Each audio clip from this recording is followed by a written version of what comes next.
يسمي نفسه سيد المقاومة والممانعة. تارة تقول بأنك يمني، وتارة تقول بأنك سوري، وتارة لبناني، وتارة فلسطيني. هذا لا يعنيني لأنك تؤذيني في ديني. ها هو الجولان في قبضة اليهود، والمقاومة الإيرانية اجتازت الحدود. تستطيع أيها العبد الودود أن تصعد المنبر وتقول بأن علي هو من خيرة أصحاب النبي، لكنك لن تزيد وتقول بأن أبي بكر وعمر وعثمان هم أيضا من خيرة أصحاب النبي، من خيرة أصحاب النبي. مقاومة وولاية طائفية.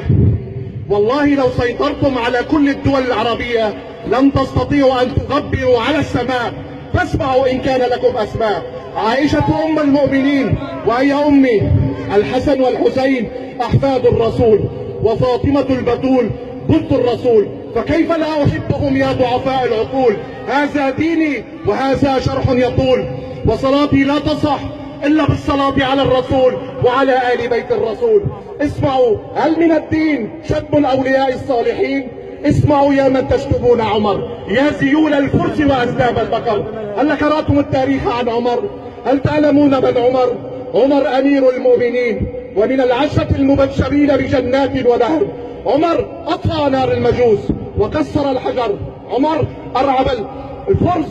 عمر وكبركان لنصرة دين الله قد انفجر. عمر وكم من معركة قادها وانتصر. عمر نادى من المدينة صوتا يا ساري الجبل موقنا بالله وبالقدر.